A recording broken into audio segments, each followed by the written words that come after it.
इस केस में अपराधी को जितने भी सेक्शंस लागू किए गए हैं उस पर जिसके अंडर उसे गिल्टी साबित किया गया है, तो वो कौन-कौन से सेक्शन है और उसमें कौन-कौन सी ऐसी सज़ाएँ हैं? देखिए ये जो केस है स्टेट वर्सेस मोहम्मद अब्बास, इसमें जो सेक्शन चार्ज किया गया है अक्यूज्ड को, अभी तो अक्यूज नहीं, वो गिल्टी हो गए हैं। तो इसमें आपका 363, 366, 376 ए, 302 और सेक्शन 6 ऑफ पोक्सको एक्ट, ये सब धाराएं उन पर लगा हुआ है जो आईपीसी और पोस्को एक्ट के अंतर्गत है। और इसमें आप ये समझ सकते हैं कि ये सब संगीन अपराधियों के लिए होता है। जैसे 366 से आपका 363 और उसके बाद में 376 ए, ये सब संगीन अपराध है। उसमें जो पनिशमेंट है 363 में आपका 7 इयर्स मिनिमम पनिशमेंट है। 366 में भी उसी तरह से आपका 7 इयर्स का पनिशमेंट होता है। और 376 ए जो बहुत ही संगीन अपराध है, जिसमें क्या क्या क्या बोला जाता है कि यदि कोई भी विक्टिम रेप के दरमियान अगर वो दम तोड़ देती है या कोई भी कोमा में चले जाती है, उस टाइम पर ये सेक्शन एकदम ही संगीन सेक्शन है। इसमें जो 376 ए में मिनिमम 20 इयर्स का पनिशमेंट है और लाइफ टाइम इम्प्रिजनमेंट और डेथ पेनल्टी तक इसमें है। तो इसी तरह से आपका 302 मर्डर जो हुआ, मर्डर में आपका जो है इसमें लाइफ इम्प्रिजनमेंट और डेथ का प्रोविज़न है।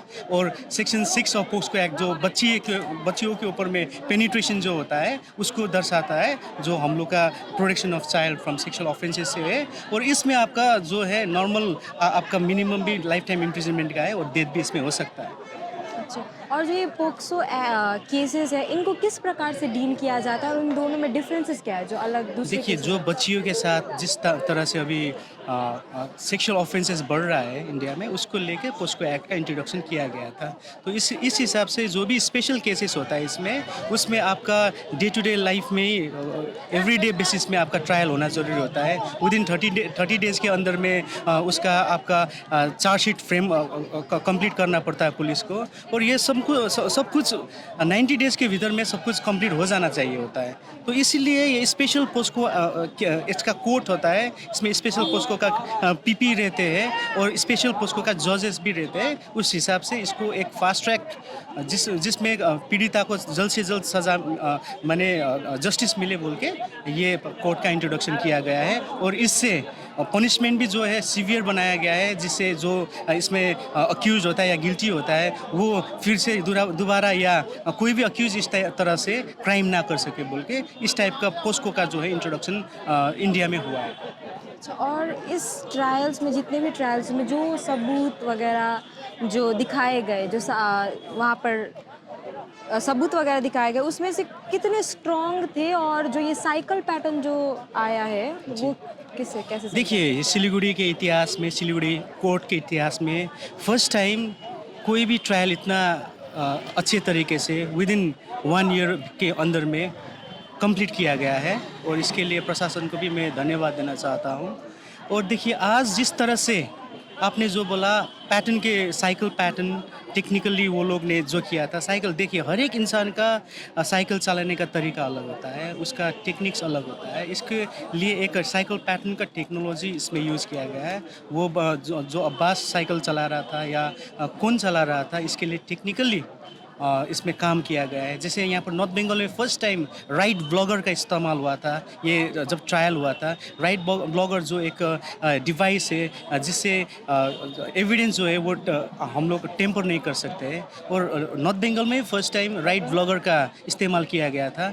और आज तक देखिए सीसीटीवी फुटेजेस हो या जितना भी आपका एविडेंसेस आया है वो टेक्निकली करेक्ट आया। इसीलिए जितना भी सेक्शंस आपको बोला मैंने, सेक्शन 363, सेक्शन 366, सेक्शन 376 ए, सेक्शन 302 और सेक्शन 6 ऑफ पोस्को एक्ट, सब में ही अब्बास को गिल्टी पाया गया है।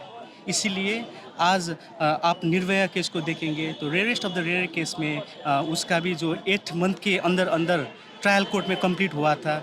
हाँ, लेकिन 7 बरस उसको लगा था लास्ट में जाके जजमेंट होके भी एक फांसी के सज़ा तक आने के लिए।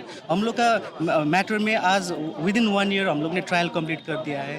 ट्रायल कंप्लीट होने के बाद में जजमेंट हो चुका है। अभी कन्विक्शन का प्रोनाउंसमेंट जो है आज होने का है, और हम लोग को कैपिटल पनिशमेंट जो है इसके लिए हम लोग we are hoping for capital punishment. और इसमें कैपिटल पनिशमेंट क्यों आ सकता है? क्योंकि इसमें सेक्शन 376 ए है, और 376 ए के साथ मर्डर है। 376 ए में आपको मैंने पहले ही बताया, कोई भी विक्टिम जो रेप के दरमियान दम तोड़ देती है, इस टाइप का सीवियर क्राइम में 376 ए आता है, और ये जो है इसमें डेथ पेनल्टी है। और दूसरा चीज़ क्या है कि आज जो बच्ची को ये जो क्राइम किया गया है बच्ची के ऊपर में, उसमें ईंट से मारा गया है, उनको सेवरल टाइम्स मारा गया है, उनका फेस डिस्ट्रॉय किया है, उनका आइडेंटिटी डिस्ट्रॉय करने का कोशिश किया गया है। उसके बाद में सीवियरली उनको इंजरीज उनका नहीं होने से भी 21 इंजरीज उनका हेड में मिला है। ये बहुत ही संगीन अपराध है, रेयरेस्ट ऑफ द रेयर है। इसीलिए we are hoping for capital punishment. और ये जो आपने राइड ब्लॉग ये कुछ कहा, हाँ। उसका मतलब क्या जी है? देखिए, इसमें एक क्या टेक्निक होता है, जो भी आपके पास एविडेंसेस आता है, जो टेक्निकली पेन ड्राइव से हम लोग दिखाते हैं ना, तो क्या होता है, पेन ड्राइव कभी भी टेम्पर किया जा सकता है। राइट ब्लॉगर में जो भी आप एविडेंसेस रख के टेक्निकली करते हैं, वो टेम्पर किया नहीं जा सकता है, जिससे उसका ऑथेंटिसिटी बढ़ जाता है। और इसी हिसाब से ये ऑथेंटिक है बोल के कोर्ट में हम लोग प्रूफ कर सके। इसीलिए राइट ब्लॉगर का इस्तेमाल नॉर्थ बंगाल में ही फर्स्ट टाइम हुआ था, इसीलिए ये केस में इसका इम्पोर्टेंस बहुत ज़्यादा था। अच्छा, और एक सवाल ये पूछना चाहूँगी कि अभी सोशल मीडिया में ऐसे कंटेंट्स लोगों को मिल जाते हैं, तो शायद हो सकता है कि किसी तरह लोग ये जो क्राइम हुआ इसे करने में लोगों को इनकरेजमेंट मिले। आप क्या सोचते हैं इसके बारे देखिए, में? क्राइम क्रिमिनल का माइंड तक जब होता है वो क्राइम नहीं होता है, ठीक है ना। सोचना क्राइम नहीं होता है, लेकिन जब कर देता है क्राइम तब वो क्राइम होता है। इसीलिए सोशल अवेयरनेस बहुत ही मायने रखते हैं सोसाइटी में। सोशल अवेयरनेस प्रोग्रामिंग जो है उसको बढ़ावा देना चाहिए। स्कूल्स में हम लोग जिस टाइप से सेक्स एजुकेशन को लेके उतना ध्यान नहीं दे रहे हैं, इसमें ध्यान देने का आवश्यकता। सिलीगुड़ी जैसा, अभी सिलीगुड़ी बढ़ रहा है, Siliguri is a developing city.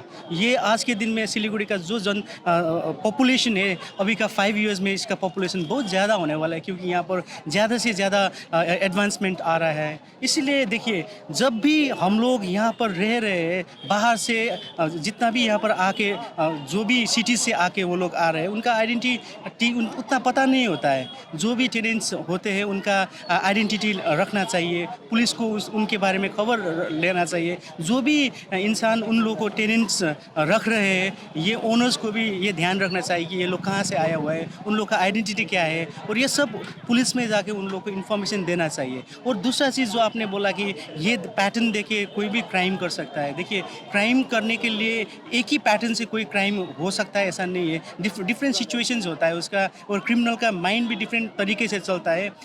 एक ही तरह से कोई भी क्राइम हो नहीं सकता है। और ये अगर क्राइम एक ही तरह से हो रहा है तो आप उसको सीरियल किलिंग्स के माध्यम से देख सकता है कि एक ही इंसान एक ही टाइप से अगर मर्डर करता है तो वो सीरियल किलिंग्स में होता है। कोई भी आदमी अगर उस पैटर्न को दोहराना चाहे तो वो कहीं ना कहीं मिस्टेक कर ही लेता है, क्योंकि वो पैटर्न उसने किसी से चुराया हुआ होता है। इसलिए मुझे लगता है कि ये जो चीज़ है, टेक्निकली हम लोग अगर आज के दिन में देखिए, टेक्निक इतना बढ़ गया है, आज के दिन में डिजिटली हम लोग इतना साउंड है, इसीलिए एविडेंसेस कलेक्ट करने में हम लोग को टाइम नहीं लगा। देखिए, आज के दिन में सीसीटीवी फुटेज था, साइकिलिंग का जो आपने अभी बोला वो हुआ, राइट ब्लॉगर यूज़ हुआ है, उसके बाद में जितना भी डीएनए टेस्ट हुआ है, जितना भी उनका सैम्पलिंग हुआ है, सीमेंस सैंपल लिया गया है, वेसरा टेस्ट हुआ है, संपूर्ण जितना भी कुछ हुआ है, ये सब टेक्निकल एविडेंसेस के ऊपर में बेस्ड था। और फॉरेंसिक्स में हम लोग को भरोसा था, फॉरेंसिक्स में जिस हिसाब से काम किया है उसके हिसाब से जाके हम लोग ने आज जो न्याय मिला है, इसके लिए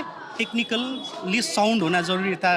जुडिशरी को और प्रोसिक्यूशन को, उसमें हम लोग साउंड होकर ये काम किया है। और आने वाले दिन में भी कोई भी क्राइम करता है तो अभी बहुत कठिन हो जाएगा, क्योंकि टेक्निकली एविडेंसेस मिल ही जाता है कैसे। एक आखिरी सवाल ये पूछूंगी कि जो अपराजिता बिल अभी पास किया गया है वेस्ट बंगाल असेंबली में, अगर वो लॉ बन गया तो वो किस प्रकार से इफेक्ट करेगा? देखिए क्या परिचिता बदलाव आएगा? बिल जो है वेस्ट बंगाल स्टेट गवर्नमेंट ने पास किया हुआ बिल है। जब आपका वेस्ट बंगाल में एक मेडिकल स्टूडेंट के साथ जो संगीन अपराध हुआ है उसको मद्देनज़र रख के स्टेट वाइज बहुत ज़्यादा प्रोटेस्ट हुआ है। इसके हिसाब से उन्होंने ये बिल दो पॉलिटिकल बेस्ट पार्टीज़ है उन लोगों के सहमति में ये बनाया हुआ है। और ये बिल में देखिए कोई भी इंसान आज के दिन में रेप जैसा संगीन अपराध करता है तो उसको पैरोल जो मिलता था, हम लोग को पैरोल नहीं मिलेगा।